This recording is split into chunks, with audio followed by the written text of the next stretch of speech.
Bonjour, je vais aborder dans cette petite présentation les aspects économiques qu'on doit prendre en compte lorsque l'on travaille sur notre liste des médicaments au sein des hôpitaux. Pour dire que les prix des médicaments varient énormément en fonction des molécules et on voit qu'aujourd'hui les nouveaux médicaments vraiment innovants, ils ont des prix absolument gigantesques avec évidemment des enjeux en termes de financement pour nos hôpitaux. Vous avez ici une représentation de notre prix d'achat ici à Genève par dose de médicaments rapporté au coût du paracétamol et on voit que les dernières molécules, les dernières thérapies les plus innovantes sont jusqu'à des centaines de milliers, voire des millions de fois plus chères que le paracétamol. On a même encore des produits plus coûteux qui sont en train d'arriver sur le marché. On a beaucoup parlé de cette thérapie génique pour le traitement des enfants atteints d'amyotrophie spinale avec des coûts de plusieurs millions d'euros pour une injection. Et évidemment, ça pose la question de la limite du prix des médicaments et de ce qu'on est capable ou ce qu'on a envie de payer pour les médicaments. Et je pense que c'est important de se dire que comme d'autres domaines, ce qui est important, c'est la volonté de payer, le willingness to pay des anglo-saxons, où on a envie d'avoir de l'innovation, on a envie de s'acheter quelque chose qui soit intéressant et qui puisse, dans notre cas, améliorer la prise en charge des maladies. Mais évidemment, on doit se poser la question du service apporté pour le prix payé, le rapport bénéfice-coût de la thérapie, et puis également de notre capacité à financer l'achat. Parce qu'à un moment donné, effectivement, on a une enveloppe budgétaire qui est limitée et qui ne permet pas forcément de pouvoir se payer toutes les thérapies. Et donc, il y a un vrai enjeu autour de ces aspects économiques. Au niveau des hôpitaux, c'est la commission des médicaments qui va être la pierre angulaire de cette politique, de ces stratégies qui vont essayer d'analyser la balance coût-bénéfice des traitements, avec d'un côté une analyse de la valeur clinique, quel est le niveau d'innovation apporté par un médicament dans la prise en charge d'une maladie, quel est le bénéfice clinique, et puis est-ce qu'on a des alternatives, quels sont les autres traitements qui vont être comparés à cette nouvelle thérapie. Et puis de l'autre côté, les aspects économiques, quel va être le prix, qui va payer. On a en fonction des pays des systèmes de financement qui peuvent être très différents et qui peuvent faire varier cette analyse économique. Et puis ça va aboutir à une politique du médicament, un positionnement des médicaments en tant qu'usage dans nos hôpitaux. Le volet d'innovation, il est évidemment extrêmement important. On a tous envie de nouvelles thérapies qui font progresser la médecine, mais si on s'en réfère ici à la revue Prescrire, il y a guère que quelques molécules, moins de 10%, des molécules qui arrivent sur le marché chaque année, qui apportent des progrès notables dans la thérapie. Il y en a quelques-unes autres qui amènent des progrès plutôt minimes, et puis après il y en a beaucoup qui n'apportent pas vraiment de progrès démontrés, qui font un peu la même chose que des molécules qu'on a déjà sur le marché.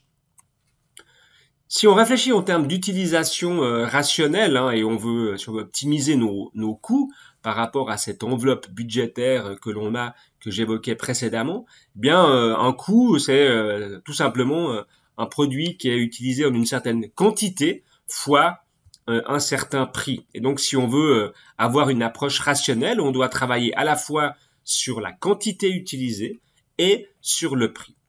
Alors agir sur la quantité, c'est travailler sur le volet clinique, c'est définir l'utilité des médicaments, définir la place de ces médicaments, et ça c'est le rôle de la commission des médicaments, puis ensuite de diffuser des recommandations d'utilisation aux cliniciens, et puis diffuser des recommandations, ça suffit généralement pas, il faut mettre en place des mesures d'accompagnement, ça peut être la validation des prescriptions, ça peut être toute autre action qui va permettre de faire en sorte que les recommandations soient effectivement appliquées dans la pratique. Et puis on va suivre, on va avoir des tableaux de bord qui nous permettent de voir si les recommandations qu'on a diffusées sont bien appliquées.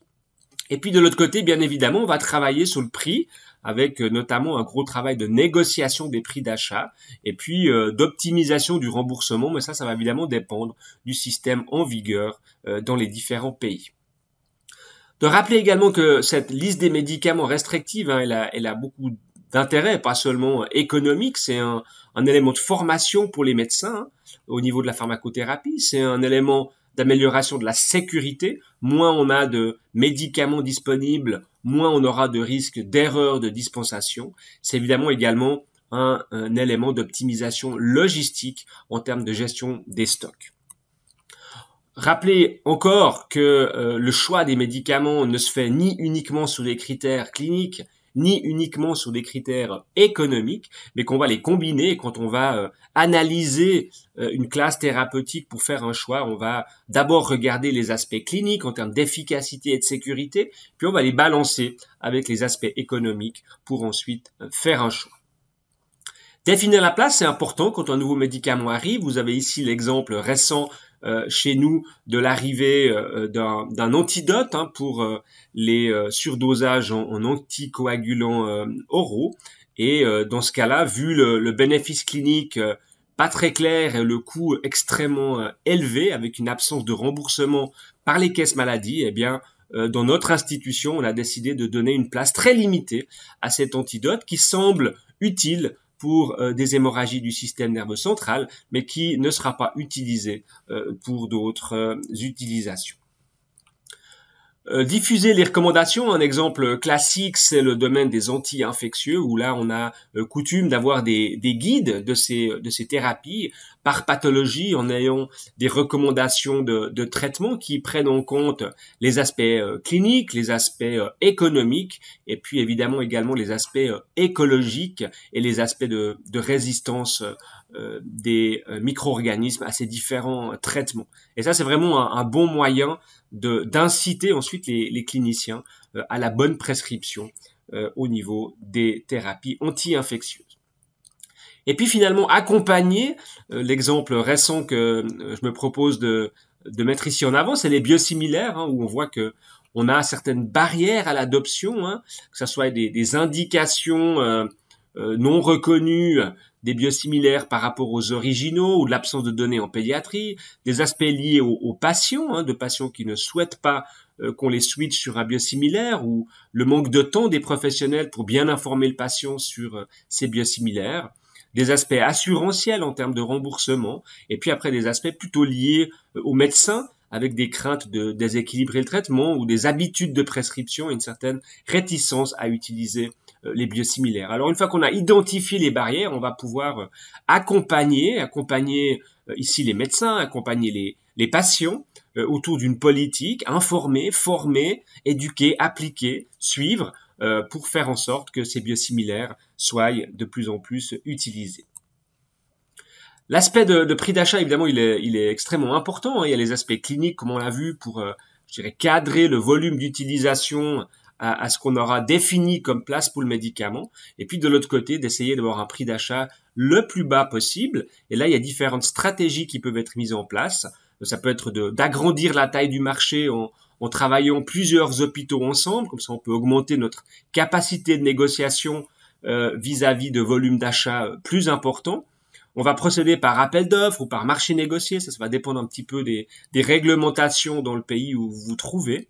Et puis, évidemment, il faut privilégier des marchés où une situation de concurrence existe. C'est beaucoup plus facile de négocier des bons prix d'achat quand on a de la concurrence que si on a un monopole dans un domaine clinique.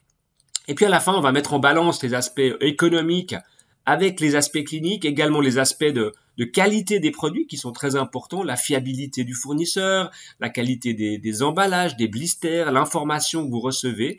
Et donc, c'est pas forcément le meilleur marché qui doit être sélectionné, c'est bien le meilleur rapport qualité-prix où on va essayer d'optimiser le prix d'achat, mais pas à n'importe quel prix, vraiment en garantissant une bonne qualité de produit.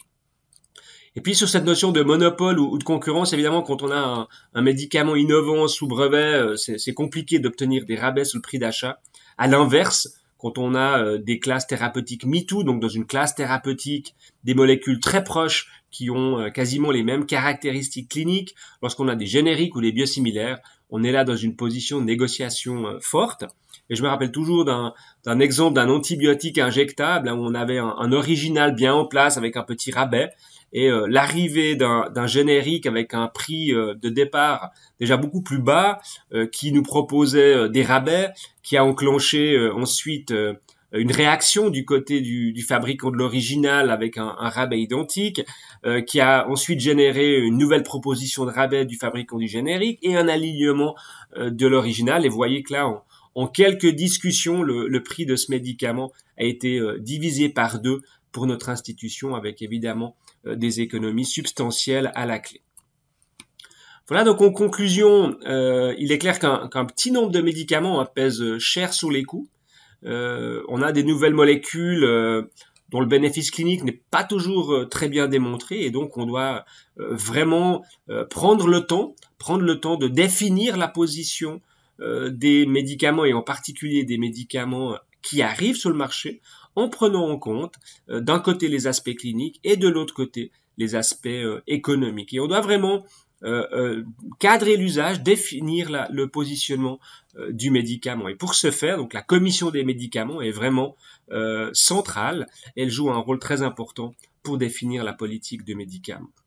Ensuite, on doit maîtriser les volumes d'utilisation avec ces recommandations qui vont viser à ce que la place réellement occupée par le médicament dans la pratique corresponde à la place qu'on a imaginée quand on a analysé ce médicament.